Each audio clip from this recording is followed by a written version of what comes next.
एक शोरगुल वाला बाजार। गांव वाले फल सब्जी खरीद रहे हैं। तभी एक बूढ़ा आदमी चिल्लाता है। अरे, मेरा पर्स किसी ने चुरा लिया। कौन चोर होगा? दिन दहाड़े चोरी। पीछे से एक नौजवान हंसता है। वही है चतुर चोर। नाम है राजू। ये तो बस शुरुआत है। अभी तो असली मजा आना बाकी है। राजा वीरभद्र सिंह अपने मंत्री से बात कर रहे हैं।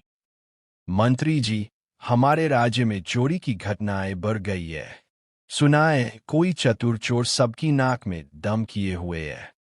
जी महाराज, वो बड़ा होशियार है।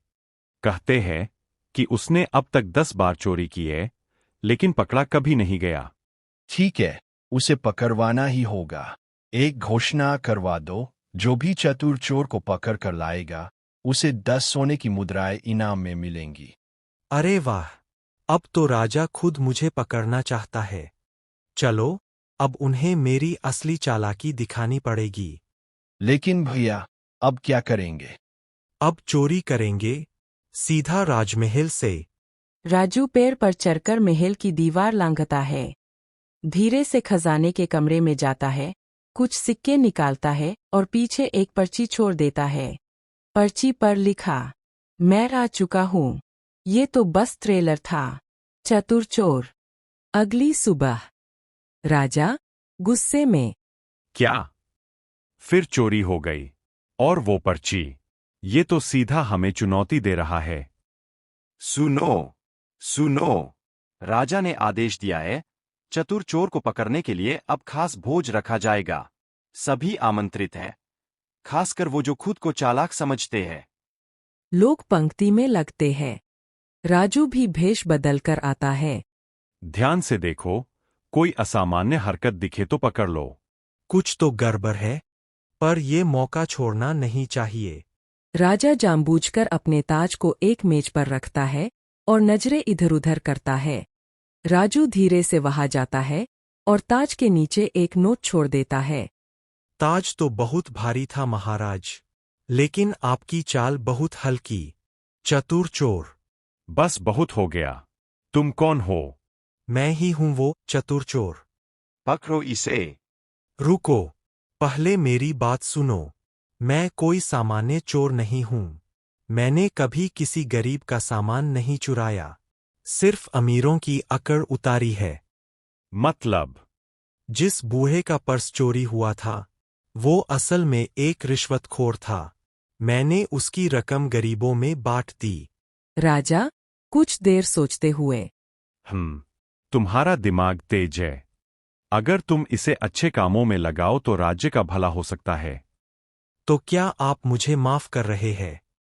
नहीं, सिर्फ माफ ही नहीं, मैं तुम्हें अपने गुप्तचर दल का प्रमुख बनाता हूं, राज्य का सबसे चतुर आदमी। राजू अब एक सादे कपड़ों वाला अधिकारी है, जो गांव में न्याय कर रहा है।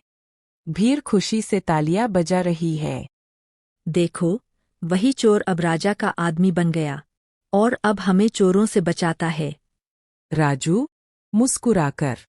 अब चतुराई चोरी में नहीं, सेवा में है। समझदारी और चतुराई अगर सही दिशा में लगाई जाए तो समाज का भला हो सकता है। राजू, अब तुम राज्य के गुप्तचर दल के प्रमुख हो।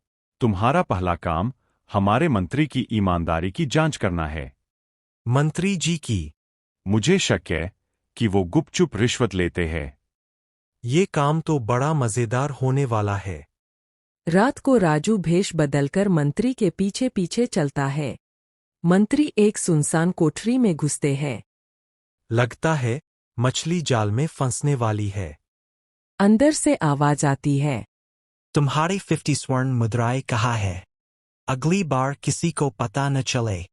जी मंत्री जी, ये लीजिए, बस मेरे पक्ष में फैसला करा दीजिए। राजू सब रिकॉर्ड कर लेता है। राजू, तुम्हारी जांच का क्या नतीजा निकला? राजू मंत्री की बातचीत की आवाज बजाता है। मंत्री, तुमने मेरे विश्वास को तोड़ा। महाराज, मुझे एक मौका दीजिए। राजू, तुमने फिर से चतुराई से काम किया। अब मंत्री पद खाली है, क्या सोचते हो? मैं सिर्फ सेवा करना चाहता हूं, पद नहीं। जिम्मेदारी चाहिए। राजू भाई, अब तो आप बड़े अधिकारी हैं, लेकिन हमारे गांव में नहर का पानी नहीं आ रहा। किसने रोका है? पास के जमींदार ने बांध बना लिया है। राजू उस जमींदार से मिलने पहुंचता है, आम इंसान के भेष में। जमींदार जी, सुना है आपने नहर पर बांध बनवा लिया। हाँ, मेरा खेत है, मेरा पानी। लेकिन गांव वाले प्यासे हैं। कभी उनके लिए कुछ किया? हा, मैं क्यों करूं? राजू चुपचाप उसकी दीवारों पर रात को लिखा छोड़ता है, गरीबों की प्यास पर तिजोरी मत बनाओ। देखो, राजू भाई ने जमींदार की करतूत उजागर कर दी। अब राजा को ये खबर भेजनी होगी। राजा आदेश देता है। बांध तोड़कर पानी बहाल किया जाए। जो जनता की सेवा करे वही सच्चा सेवक है। राजू के पुराने साथी चोर उसे मिलने आते हैं। राजू भैया, अब तो आप बड़े आदमी बन गए। मैं बड़ा नहीं, जिम्मेदार बना हूं। लेकिन हम जैसे चोरों का क्या? तुम भी बदल सकते हो।